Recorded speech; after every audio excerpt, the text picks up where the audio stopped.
My name is Scott Snell, and today I'm going to be talking to you about how green hybrid technology really is. Some of the short-term benefits of hybrid technology is lower emissions of fuel. In the average car, you get about 20 to 28 miles per gallon, whereas in a hybrid car, you can get anywhere from 45 to 60 miles per gallon, depending upon the type of hybrid car you have. Because of that, you do have a lower cost of fuel, saving about 25% of what you would actually really spend on gas, which adds up to about $400 to $600 per year. It does give you an ego boost because you're helping and not putting as much pollution into the environment as you would as if you were driving a normal car. Because it helps the environment, the government also does subsidize the cost of the hybrid car. It would cost about $7,000 to $8,000 more if the government did not subsidize the cost of the car. Each year you can write off in your taxes that you drive a hybrid car, which allows you to not pay as much taxes. The resale value, because it is a newer technology, is a lot better than that of an average car. It maintains its value and allows you to sell it for more than you would a normal car. Some of the long-term benefits is the longer you drive, the more you save. The longer you have that car, the more money that you will save. Each year saving the $400 to $600 a year on gas. Over 10 years, that's $4,000 of gas savings. And you get to help preserve the earth. Now, some of the drawbacks that we have of a hybrid vehicle is the high initial cost. The initial cost of the hybrid car is about $5,000 to $8,000 more than that of a normal car. There is high research and development costs, which comes out of the taxpayer's budget because they need to be able to research and know how to develop this technology that they have. So because of that, you also have a higher production cost because the technology is newer and you're not able to have that lower cost.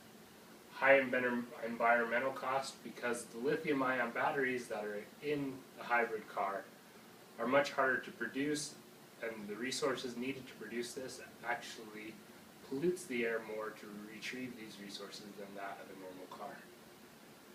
Because the government does subsidize the cost of the car, the higher taxes that we have to pay as U.S. citizens is increased. Because the lithium-ion batteries has chemicals in it that is dangerous to us, it can be dangerous if you are in an accident with the hybrid cars. And also you do lose horsepower, which in America we all know is very important to have that horsepower. Some of the long-term drawbacks are the higher cost of that battery. The battery has about a 10-year life, and to replace that battery is $10,000 to $12,000. Whereas the cost that you would put into the average car to fix it for engine parts and that parts is less than $8,000 to $12,000 on average. Each year, taxpayers pay about $7.5 billion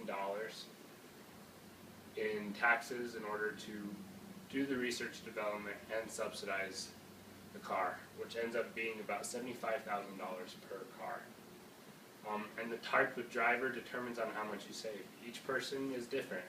Some people drive a lot, some people don't drive as much. It all depends on you and how much money you save. So in conclusion, it takes about 40 years to make up the cost of the car when you think that you're saving $4,000 a year in gas. At 40 years, will finally add up to the cost of the initial cost of that car. It does save on the emissions. It's about 25% less than that of the normal car, but when you look at the big picture, that's really not very much.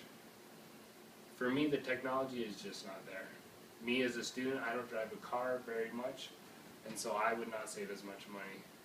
It would take me more than 40 years to make my money back on the cost of that car. Thank you for your time. If you have any questions, feel free to ask.